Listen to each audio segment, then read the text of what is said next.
안녕하세요. 코슬립 수면의원 원장 신홍범입니다.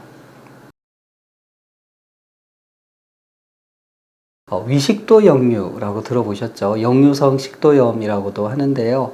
문자 그대로 위 속에 있는 내용물이 역류해서 식도로 올라오고 그게 식도를 자극하니까 염증이 생기는 겁니다. 아시겠지만 이 위산은 엄청나게 강한 산성으로 되어 있습니다. 그 pH가 2 내지 3 정도 된다고 해요. 엄청 강한 산성이죠. 그래야지 이제 위 속에서 소화를 시킵니다. 단백질을 이렇게 이제 잘라서 분해하고 그래 소화되기 좋게 그렇게 하는데요. 문제는 이렇게 독한 위산이 식도로 역류하게 되는 문제가 생기는 거죠. 위하고 식도 사이에는 이게 관략근이 있습니다. 이게 이제 꽉 조여주기 때문에 음식이 내려갈 때 빼고는 역류 못하게 되어 있는데요. 어떤 이유로 이 관략근이 약해지면 아니면 위 속에 위산이 너무 많으면 역류하기가 좋아지는 거죠. 그러면 이제 왜 신물 넘어온다 이런 얘기도 하죠. 그리고 이제 이 가슴 한가운데 명치 부분이 뻐근해지고 경우에 따라서는 심장 쪽으로도 통증이 생깁니다. 이게 연관통이라 그러는데 그래서 어떤 분들은 나 심장 마비 오는 거 아니야? 뭐 이렇게 생각하시기도 하고요. 역류성 식도염이 있으면 이게 쭉 타고 올라와서 우리 목구멍 있죠. 기도 그 윗부분 후두나 이런 부분을 자극합니다.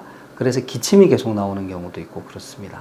그래서 그때 물을 좀 마시면 좀 괜찮아지기도 하고 그렇죠. 근데 이 역류성 식도염이 수면무호흡하고 관련이 있습니다. 어떻게 관련이 있을까? 수면무호흡은 문자 그대로 이 기도가 막혀서 숨을 들이쉬지를 못하는 거예요. 이렇게 되면 답답하잖아요. 근데 중요한 건 여기서 들이쉬다가 막힌 거라는 거예요. 더 세게 들이쉬기 위해서 힘을 줍니다. 그때 복압이 올라가요. 더 세게 들이쉬려고 횡격막을 아래로 잡아당기는 식으로 작용을 하거든요. 그때 복압이 올라갑니다. 마치 자고 있는데 누가 내 배를 타고 누르는 거하고 똑같아요.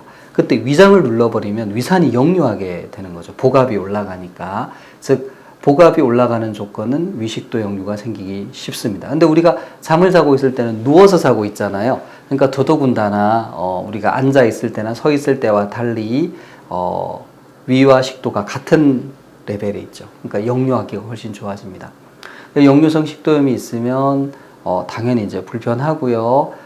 자고 일어나서 뭔가 속이 좀 불편한 느낌, 식도가 불편한 느낌 이런 것도 느낄 수 있고 또 이게 이제 입안까지 위산이 또 올라오면 입 냄새가 좀 많이 심해지는 그런 문제도 있습니다. 무엇보다 위식도 역류가 지속이 되면 그 식도에 있는 상피가 손상을 받습니다. 그래서 그 부분이 나중에는 이제 뭐 암으로 발생할 수도 있다. 뭐 이렇게 이제 얘기를 하기도 하고요. 어쨌든 위식도 역류가 있으면 당사자는 상당히 고통스럽고 그로 인해서 이제 다른 질환도 생길 수 있습니다. 이런 위식도 역류를 이제 유발하는 원인 중에 하나가 수면무호흡증이다 이렇게 되고요.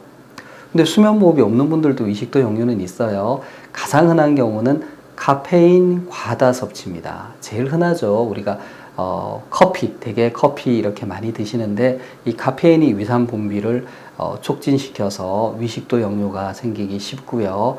그 외에 이제 음주, 술을 많이 드신다든지 밤늦게 야식을 드신다. 예를 들어 뭐 밤늦게 야식으로 치킨에 맥주 이렇게 이제 드시면 그날은 이렇게 되기가 쉽죠. 그 다음에 이제 좀 맵고 자극적인 음식, 기름진 음식 이런 거 드시면은 특히 밤에 드시면은 이제 드시고 나서 얼마 안 돼서 누우니까요. 위식도 역류가 생기기 쉽습니다. 그래서 그런 음식들, 특히 야식 자제하시는 게 필요합니다. 이상입니다. 경청해 주셔서 감사합니다. 구독, 좋아요, 알림 설정 부탁드립니다.